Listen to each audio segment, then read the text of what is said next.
हम लोग पढ़ रहे थे प्रतिबिंब का बनना। प्रतिबिंब के बनना में हम लोगों ने देखा जब वस्तु अवतल दर्पण में प्रतिबिंब का बनना, अवतल दर्पण में जब वस्तु अनंत पे स्थित था तब वस्तु का प्रतिबिंब कहाँ पर बनता था? मुख्य फोकस पर बनता था। वास्तविक और उल्टा बनता था और बहुत छोटा बनता था। फिर उसके बाद हम लोगों ने देखा जब वस्तु अनंत और वक्रता केंद्र के बीच में स्थित होता है तब वस्तु का प्रतिबिंब कैसे बनता है।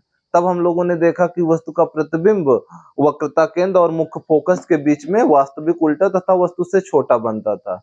फिर हम लोगों ने देखा जब वस्तु वक्रता केंद्र पर स्थित होता है, वक्रता केंद्र पर स्थित होने पर वस्तु का प्रतिबिंब कहाँ पर बनता है? तो उसी स्थान पे वक्रता केंद्र पर ही बनता है, वास्तविक उल्टा तथा वस्तु के बराबर बनता है। फिर हम लोगों ने देखा वक्रता केंद्र और मुख्य फोकस के बीच में वस्तु स्थित होता है तब वस्तु का प्रतिबिंब कहाँ बनता है? तब हमने देखा वस्तु का प्रतिबिंब अनंत और वक्रता केंद्र के बीच में वास्तविक उल्टा तथा वस्तु से बड़ा बनता था। अब हमें पांचवा कंडीशन पढ़ना था, जब वस्तु मुख्य फोकस पर स्थित हो। कहां पर स्थित हो? मुख्य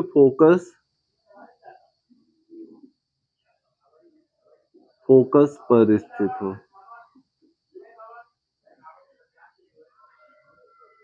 स्थित हो। चलो, अवतल दर्पण में जब वस्तु मुख्य फोकस पे स्थित होता है तब प्रतिबिंब कहां बनता है? अगर हम किसी गोली पृष्ठ के उभरे हुए पृष्ठ पर पालिश कर देते हैं और परावर्तक पृष्ठ दबा हुआ पृष्ठ होता है तो उसे हम कौन सा दर्पण कहते हैं? अवतल दर्पण कहते हैं। अवतल दर्पण कहते हैं। इसके मध्य बिंदु को हम क्या कहते हैं? ध्रुव कहते हैं। इसको P से प्रदर्शित करते हैं। इस जिस खोखले गोले का कटा हुआ भाग होता है उसके केंद्र को वक्रता केंद्र कहते हैं। वक्रता केंद्र और ध्रुव से होकर जाने वाली रेखा को क्या कहते हैं? मुख्य अक्ष। इसके बीच के पार्ट को हम क्या कहते हैं? समांतर जाने वाली प्रकाश किरण। परावर्तन के पश्चात जिस बिंदु से जाता है उसे मुख्य फोकस कहते हैं।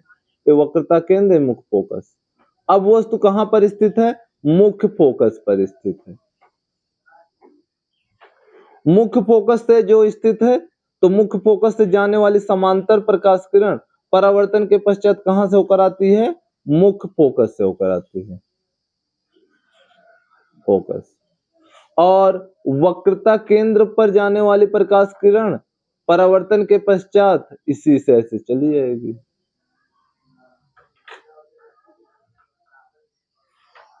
तो प्रतिबिंब ये दोनों रेखाएं कहां पर काटेंगी? अनंत पर काटेंगी। समांतर चली जाती है। जब समांतर जाती है तो प्रतिबिंब कहां पर बनता है भैया?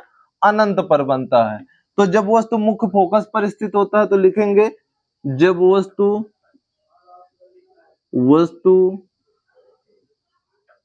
मुख्य फोकस पर स्थित है, मुख्य फोकस पर स्थित हो तो वस्तु का प्रतिबिंब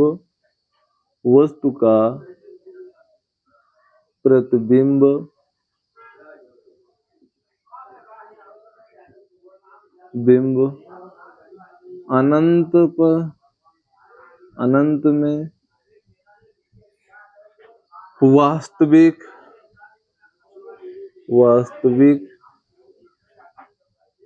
वास्तविक उल्टा तथा वस्तु से बहुत बड़ा बनता है।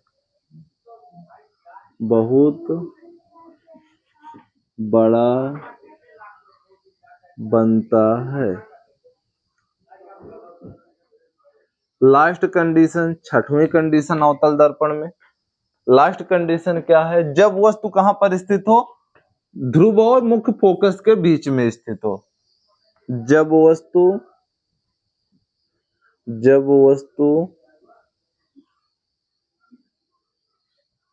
मुख्य फोकस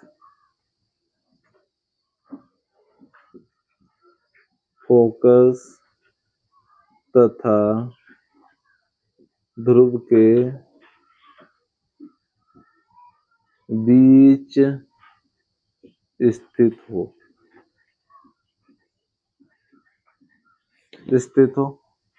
तो देखो अवतल दर्पण में प्रतिबिंब का बनना हम लोग पढ़ रहे हैं। तो अवतल दर्पण में हम अगर हम क्या, अवतल दर्पण कब होता है, जब हम उभरे हुए पृष्ठ पर क्या कर दें, पालिश कर दें और परावर्तक पृष्ठ कौन सा रहे, दबा हुआ। अवतल दर्पण, ये है अवतल दर्पण। इसके मध्य बिंदु को हमने बताया ध्रुव है, इसको P से प्रदर्शित करते हैं। ये जिस खोखले गोले का कटा हुआ भाग होगा वक्रता केंद्र, वक्रता केंद्र और ध्रुव से होकर जाने वाली रेखा को मुख्य अक्ष, ये मान लेते हैं मुख्य फोकस है। वस्तु कहां पर स्थित है, ये इस बिंदु पर, ये वस्तु है, ए बी वस्तु है मान लेते हैं।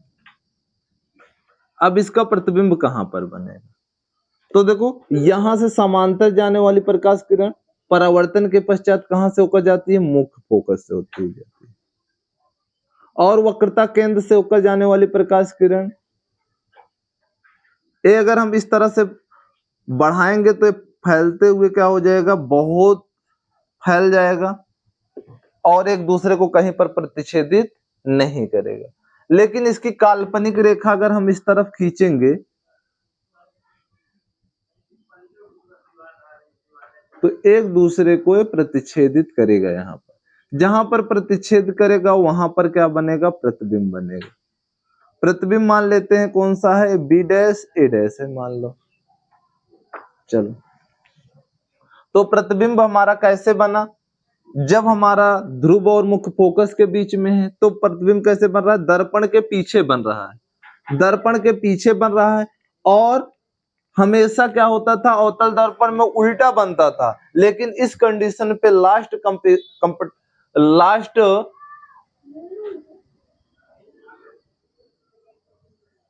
जब मुख्य फोकस और ध्रुव के बीच में होता है तब वस्तु कहां पर बनता है, दर्पण के पीछे बनता है। और कैसे बनता है, सीधा बनता है, दर्पण के पीछे सीधा सीधा बन। और देखो ये वस्तु से बड़ा बनता है, कैसे बनता है, वस्तु से बड़ा, से बड़ा। ये देखो प्रकाश परावर्तन के पश्चात मिलती हुई दिखाई नहीं दे रहा, प्रतीत हो रहा है। प्रतीत होने के कारण से इसमें कौन सा बनता है, आभासी बनता है।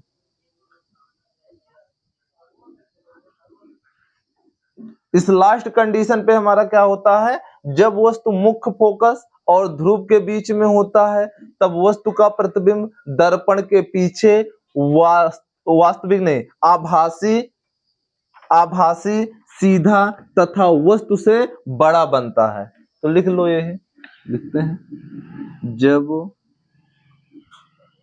वस्तु मुख्य फोकस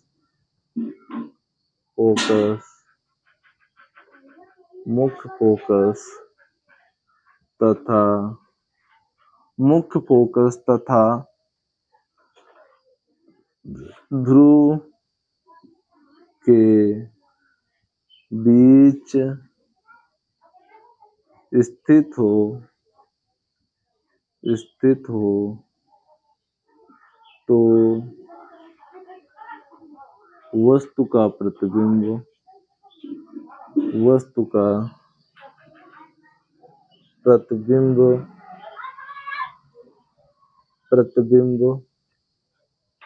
दर्पण के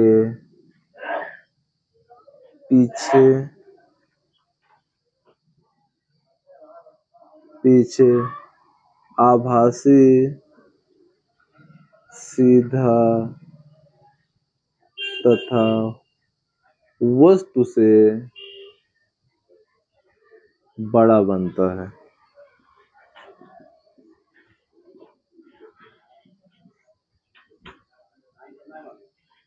सदैव अवतल दर्पण में वास्तविक बनता है, लेकिन एक कंडीशन पे क्या होता है, आभासी बनता है। कब, जब मुख्य फोकस और ध्रुव के बीच में होता है।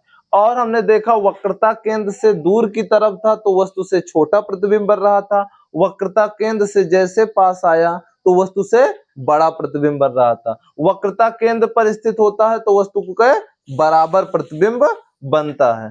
तो ये अवतल दर्पण में यही 6 कंडीशन है प्रतिबिंब का बनना। इस प्रकार से प्रतिबिंब बनता है। इसके बाद हम देखेंगे अवतल दर्पण उत्तल दर्पण में प्रतिबिंब का बनना। चलो लिख लीजिए ना।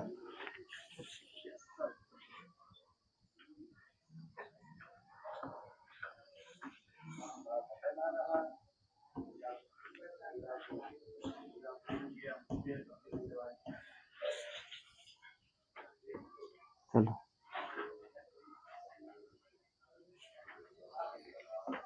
उत्तल दर्पण में प्रतिबिंब का बनना। उत्तल दर्पण में प्रतिबिंब का बनना।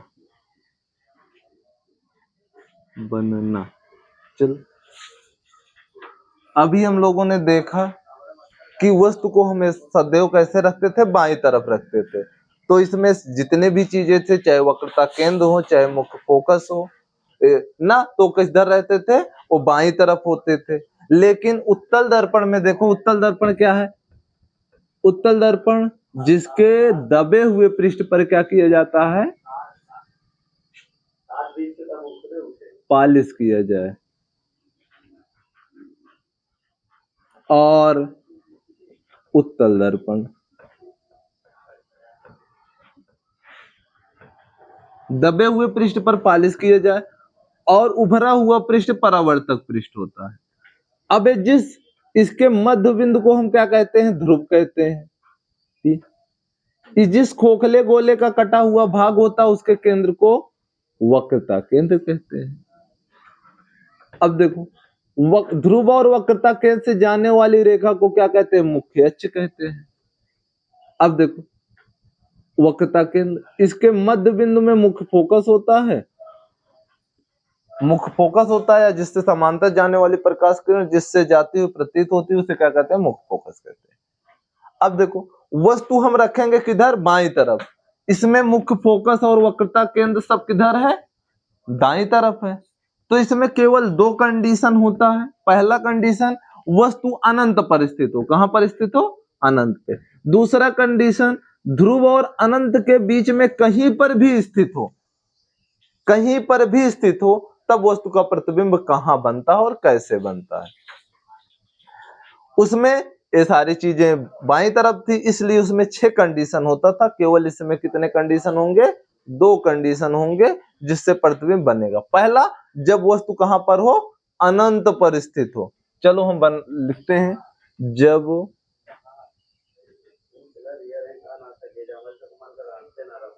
वस्तु अनंत पर स्थित हो।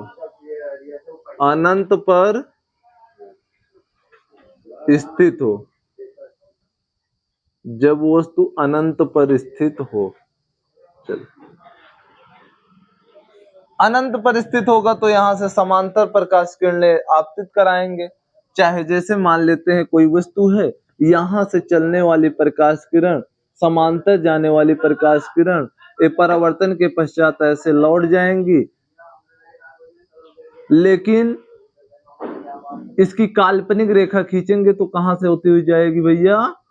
मुख्य फोकस से होती हुई जाएगी। तो प्रतिबिंब कहां पर बनेगा? दोनों प्रतिच्छेदित रेखाएं कहां पर काट रही हैं? मुख्य फोकस पर काट रही हैं। कहां पर काट रही हैं? मुख्य फोकस पर काट रही हैं। तो प्रतिबिंब कहां पर बनेगा भैया? मुख्य फोकस पर। अगर कोई वस्तु अनंत पर स्थित होता है तब वस्तु का प्रतिबिंब कहां पर बनता है? मुख्य फोकस पर बनता है। अगर भैया कह रहे हैं कि हम ए वाला प्रकाश किरण नहीं खींचते हैं और दूसरा प्रकाश किरण खींचेंगे, ठीक है, दूसरा खींचेंगे, तो हम जानते हैं कि दूसरा खींचने के लिए हमने 4 प्रकाश के प्रकाश किरण बताए थे। आप उसमें से कोई भी आप 2 खींच सकते हैं। अगर इस तरह से नहीं खींच रहे हैं, ये आपके बुक में दिया गया है, ये देखो ध्रुव हो गया, ये वक्रता केंद्र हो गया, ये पी हो गया। ये देखो क्या हो गया, मुख्य अक्ष हो गया, फोकस वक्रता। अब देखो इस दो समांतर प्रकाश किरण लाने हैं। चलो एक समांतर प्रकाश किरण हम आपतित कराते हैं किस पे, इसके वक्रता केंद्र पर।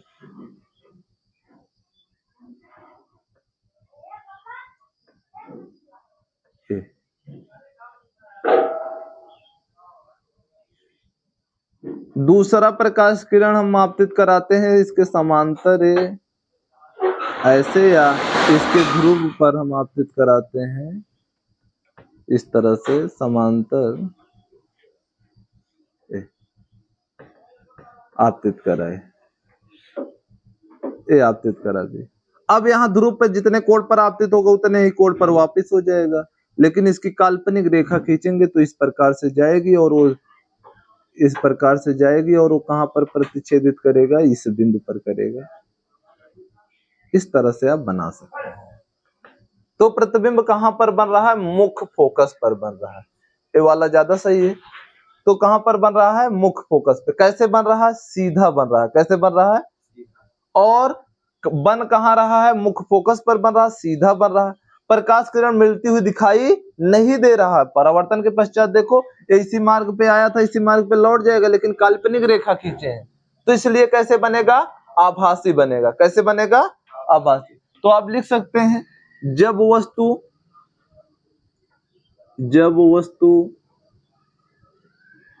अनंत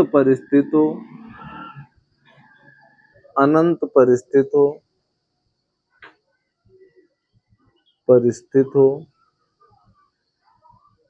तो वस्तु का प्रतिबिंब बिंब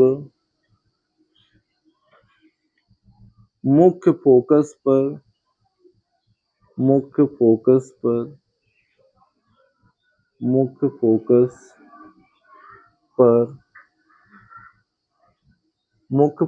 पर आभासी, सीधा तथा वस्तु से बहुत छोटा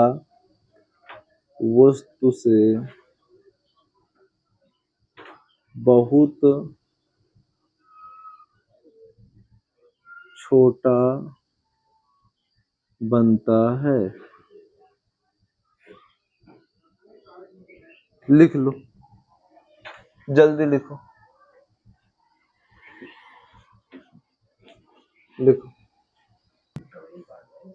लिख लिए? Yes sir. चलो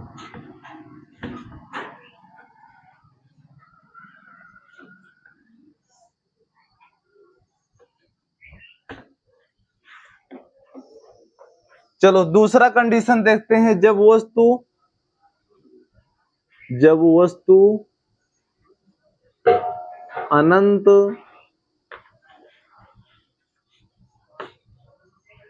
अनंत तथा ध्रुव के बीच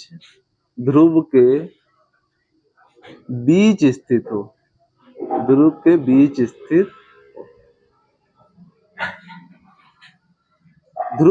स्थित होता है तब।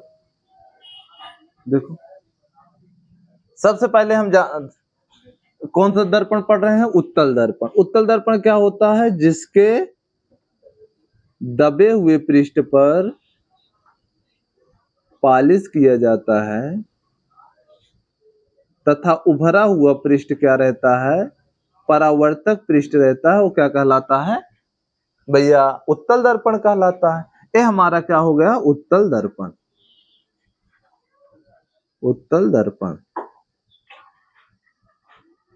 अब देखो इसके मध्य बिंदु को हम क्या कहते हैं, जो परावर्तक पृष्ठ है इसके मध्य बिंदु को हम क्या कहते हैं, ध्रुव कहते हैं। क्या कहते हैं, ध्रुव।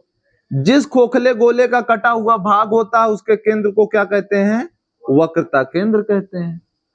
ध्रुव तथा वक्रता केंद्र से जाने वाली प्रकाश किरण, देखो ये दोनों प्रकाश, जो प्रकाश किरण जो रेखा है तो इसे क्या कहते हैं, मुख्य अक्ष कहते हैं। क्या कहते हैं, मुख्य अक्ष।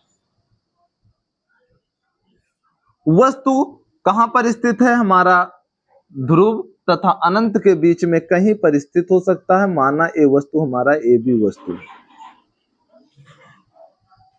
ए बी वस्तु है। तो भी यहां से समांतर जाने वाली प्रकाश किरण आप जानते हैं परावर्तन के पश्चात मुख्य फोकस से जाती हुई प्रतीत होती हैं। तो हम यहां से क्या करेंगे, ये तो वापस ऐसे लौट जाएगी, लेकिन इसकी जो काल्पनिक रेखा खींचेंगे वो कहां से होती हुई जाएगी भैया? मुख्य फोकस से जाती हुई दिखाई प्रतीत होगी। ये है मुख्य फोकस। दूसरा, वक्रता केंद्र से जाने वाली प्रकाश किरण उसी मार्ग पर वापस आ जाती है, लेकिन इसकी काल्पनिक रेखा खींचेंगे तो कहां पर बनेगा? इस तरह से जाती हुई दिखाई। ये दोनों रेखाएं कहां पर काट रही? इस बिंदु पर काट रही, तो यहां पर प्रतिबिंब बना। ए बी वस्तु मान लेते हैं ए डैश बी डैश बना। देखो प्रतिबिंब बन रहा है, आप कहीं पर भी रखेंगे वस्तु, चाहे यहां पर हो चाहे यहां पर हो, प्रतिबिंब हमारा कहां पर बनेगा? ध्रुव और मुख्य फोकस के बीच में ही बनेगा। तो केवल एक कंडीशन है, कहां पर बनता है? ध्रुव और मुख्य फोकस के बीच में बनता है। कैसे बनता है? प्रकाश किरण जाती हुई नहीं दिखाई दे, प्रतीत हो रही है ना, काल्पनिक रेखा खींची गई, तो कैसे बनेगी? आभासी। बन कैसे रहा? सीधा बन रहा है। तो हम लिखेंगे क्या? जब वस्तु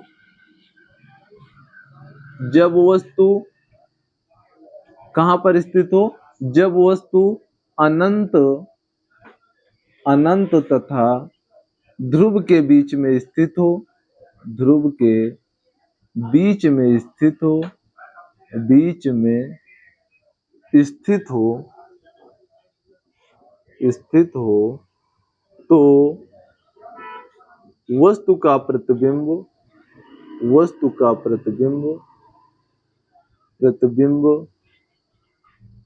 ध्रुव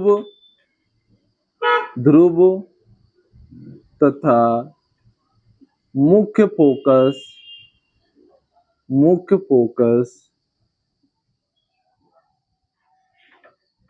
फोकस के बीच में सीधा आभासी तथा वस्तु से छोटा बनता है।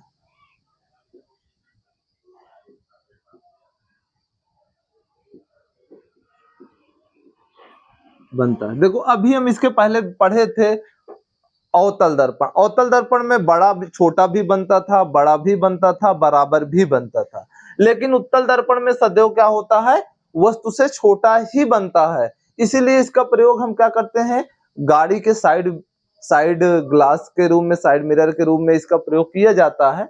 जो ना पीछे की गाड़ियों इत्यादि देखने के लिए वहां कौन सा दर्पण का यूज किया जाता है? उत्तल दर्पण। क्यों किया जाता है? क्योंकि इसमें सीधा बनता है और वस्तु को प्रतिबिंब छोटा बनता है, जिससे सभी गाड़ियां, पीछे की सभी गाड़ियां या सभी चीजें हमें आसानी रूप से सभी दिखाई दे। अगर अवतल का प्रयोग करेंगे तो वहां पर जब दूर रहेगा छोटा बनेगा, लेकिन जैसे पास आएगा प्रतिबिंब बड़ा बनने लगेगा, एक ही चीज दिखाई देगा, उसका थोड़ा सा भाग दिखाई देगा और पीछे की कोई चीज नहीं दिखाई देगी। एक क्वेश्चन और आता है, जैसे उत्तल दर्पण में भी देखो, उत्तल दर्पण में हमेशा कैसे बनता है? आभासी बनता है। क्या बनता है? आभासी बनता है। लेकिन अवतल दर्पण में भी एक कंडीशन ऐसा था, जब प्रतिबिंब कैसे बनता था? आभासी बनता था। यहां पर आभासी बनता है और सीधा भी बनता है। वहां पर भी एक कंडीशन ऐसा था, सीधा बनता था, लेकिन उसमें एक अंतर होता था। वहां पर वस्तु से प्रतिबिंब क्या बनता था? बड़ा बनता था। यहाँ पर क्या बनता है? छोटा। देखो जब हमने क्या पढ़ा था, ये उत्तल दर्पण में ये क्या था हमारा? सॉरी, अवतल दर्पण था। क्या था भैया? अवतल दर्पण। इस अवतल दर्पण में हम लोगों ने देखा, जब वो ये ध्रुव है और ध्रुव और वक्रता केंद्र ये है, ये क्या है? मुख्य अक्ष है, ये है मुख्य फोकस। देखो जब वस्तु कहां पर रहता था? यहाँ पर मुख्य फोकस और किसके? ध्रुव के बीच में स्थित होता था। तब वस्तु का प्रतिबिंब देखो, यहाँ समांतर जाने वाली प्रकाश किरणें कैसे जाती थी? मुख्य फोकस से होकर चली जाती थी। इस यहां से जाने वाली रेखा ऐसे बढ़ती हुई चली जाती थी। जो एक दूसरे को कभी प्रतिच्छेदित नहीं करती थी। इसकी काल्पनिक रेखा बढ़ाते थे तो क्या बनता था, ये बनता था यहाँ पर भी देखो आभासी बना है, यहाँ पर भी कैसे बना है, आभासी बना है। यहाँ पर भी सीधा बना है, यहाँ पर भी सीधा बना है। ए बी मान लेते हैं वस्तु है, ए डैश बी डैश है, कितना है, ए डैश बी। यहाँ पर भी सीधा बना है, कहाँ बना, सीधा बना है, यहाँ पर भी सीधा बना है, लेकिन यहाँ पर वस्तु से सदैव क्या बनता है, छोटा बनता है। यहाँ पर वस्तु से कैसे बनता है, वस्तु से बड़ा बनता है। इसीलिए इनका उपयोग देखो, इनका उपयोग हमें बड़ा प्रतिबिंब देखने के, सॉरी छोटा प्रतिबिंब देखने के लिए इसका प्रयोग किया जाता है। यहाँ पर हम बड़ा प्रतिबिंब देखने के लिए इसका प्रयोग कर सकते हैं। इसीलिए देखो नाक कान गले के डॉक्टर इत्यादि इसका उपयोग करते हैं। या दाढ़ी बनवाने के लिए जो मिरर लगाया जाता है नाई के यहाँ, वो भी क्या होता है, किसका प्रयोग किया जाता है, अवतल का प्रयोग किया जाता है। किसका, अवतल दर्पण का ही प्रयोग किया जाता है, जिससे हमें क्या हो, बड़ा प्रतिबिंब दिखाई दे ना। और इसका प्रयोग कहाँ करते हैं, जैसे छोटा प्रतिबिंब साइड ग्लास के रूप में ना, ये देखो प्रकाश किरणों को एकत्र करता है, एकत्र करने के कारण से देखो एक स्थान पे मिलाता है। ये समांतर प्रकाश किरणों को क्या करता है, चारों तरफ फैलाता है। क्या करता है, फैलाता है। इसलिए जहां पर प्रकाश किरणों को फैलाने की जरूरत होगी, वहां पर भी उत्तल दर्पण का प्रयोग किया जाता है। जैसे आप लोग देखे होंगे बाजारों और सड़कों पर जो हमारा लगता है स्ट्रीट लाइट, जो क्या होता है, सड़कों पर क्या लगता है, स्ट्रीट लाइट ऐसे होता है, ऐसे यहाँ पर जो लगा होता है व्हाइट व्हाइट, वो क्या होता है भैया, वो होता है उत्तल दर्पण होता है। क्यों, क्योंकि ये प्रकाश किरणों को चारों तरफ फैला देता है, जिससे चकाचौंध से बचाव होता है ना। और इसमें टार्च इत्यादि में किसका प्रयोग किया जाता है, अवतल दर्पण का प्रयोग किया जाता है। क्यों, क्योंकि ये प्रकाश किरणों को क्या करता है, जैसे समांतर देखो, अगर कोई समांतर आ रही प्रकाश किरण, उसको क्या करता है, मुख्य फोकस पे एक जगह एकत्रित कर देता है भैया। क्या करता है, मुख्य फोकस पर एकत्रित कर देता है ना। ये क्या करता है, समांतर प्रकाश किरणों को चारों तरफ क्या करता है, फैला देता है ना। तो इस प्रकार से इसका प्रयोग, इसको लिख लो, तो लिख लो, आगे बढ़ाते हैं। चलिए इसी में देख लेते हैं। इसके बाद हम देखेंगे सूत्र का निगमन। सूत्र के निगमन के लिए भी हम वस्तु को देखेंगे, जो हमारा ज्यामिति के आधार पर उसके चिन्ह परिपाटी देख लेते हैं। चिन्ह परिपाटी, चिन्ह परिपाटी देखो,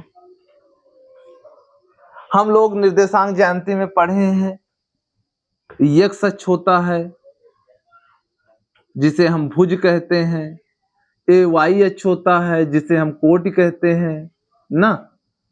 इसके दाईं तरफ अगर ए वाला होता है तो इधर हम धनात्मक लेते हैं, इधर हम क्या करते हैं, ऋणात्मक लेते हैं। वाई अक्ष पे इधर हम धनात्मक लेते हैं,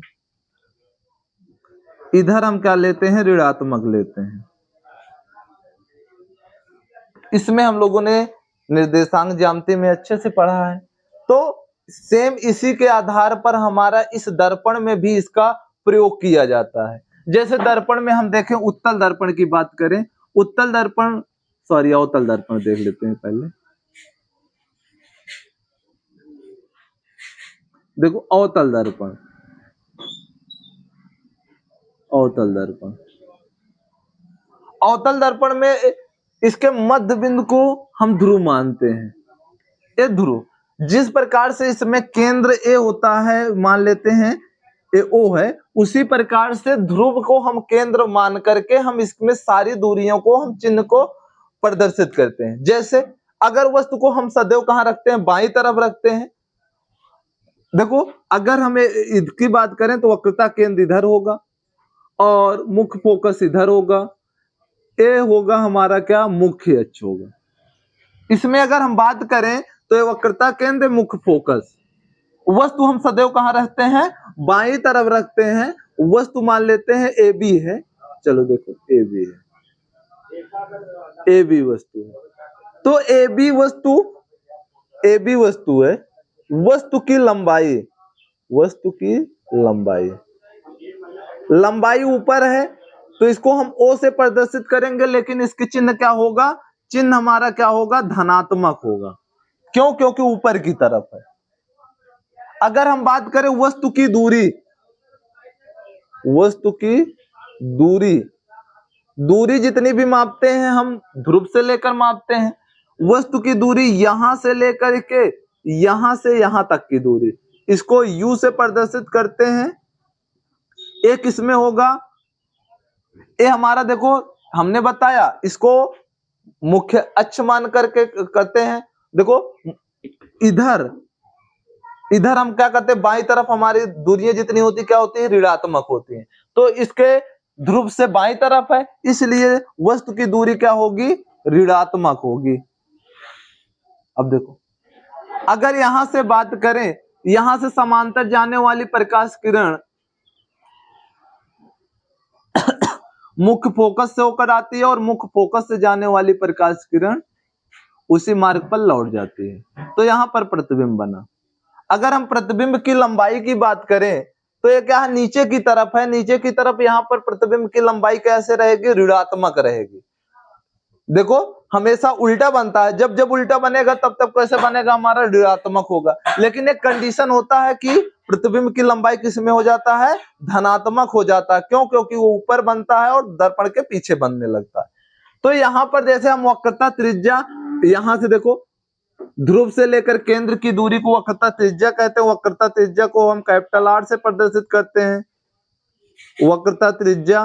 तो यहां पर देखो आर से, आर का मान इसमें कैसे होगा, ऋणात्मक होगा। अगर हम देखो ये प्रतिबिंब की दूरी, प्रतिबिंब की दूरी यहां पर, प्रतिबिंब की दूरी इस कंडीशन पे तो क्या होगा, v का मान ऋणात्मक होगा। लेकिन हमारी दो कंडीशन होती है, जब हम मुख्य फोकस पर भी रखते हैं तो दर्पण दूसरी तरफ बनने लगता है। जब प्रतिबिंब दूसरी तरफ बनता है तो v का मान किस में आता है, धनात्मक आता है। जब वास्तविक बनेगा तो कैसे, सॉरी जब आभासी बनेगा तो धनात्मक आएगा, वास्तविक के लिए कैसे आता है, ऋणात्मक आता है। अगर हम देखो यहां फोकस दूरी की बात करें, फोकस दूरी, फोकस दूरी की बात करें तो फोकस दूरी भी यहां पर क्या होगा, ऋणात्मक होगा। क्यों? क्योंकि इसमें क्या है, सब बाईं तरफ है। बाईं तरफ होने के कारण से केवल देखो ये वस्तु की लंबाई केवल धनात्मक में है और वस्तु की दूरी भी ऋणात्मक, वक्रता त्रिज्या भी ऋणात्मक में, प्रतिबिंब की दूरी भी ऋणात्मक और फोकस दूरी भी ऋणात्मक में ली जाती है। और उसके बाद देखो अगर हम बात करें इसकी प्रतिबिंब की लंबाई, प्रतिबिंब की लंबाई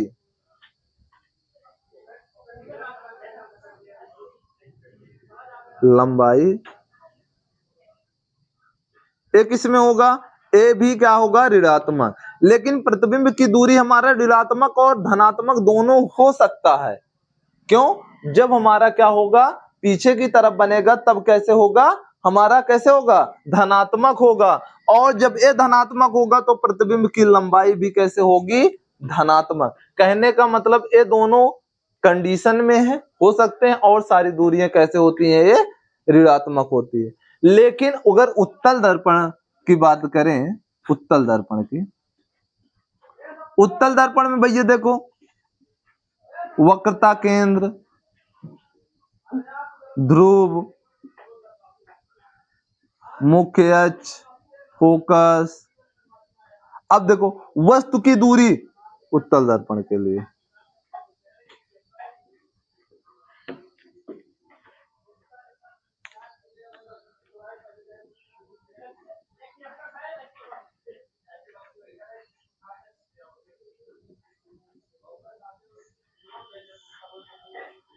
उत्तल दर्पण के लिए, चलो उत्तल दर्पण के लिए हम देखो क्या करते हैं।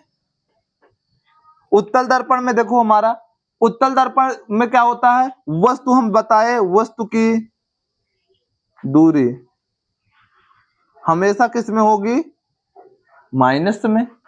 लेकिन प्रतिबिंब सदैव कहां बनता है, दाईं तरफ, इसलिए प्रतिबिंब की दूरी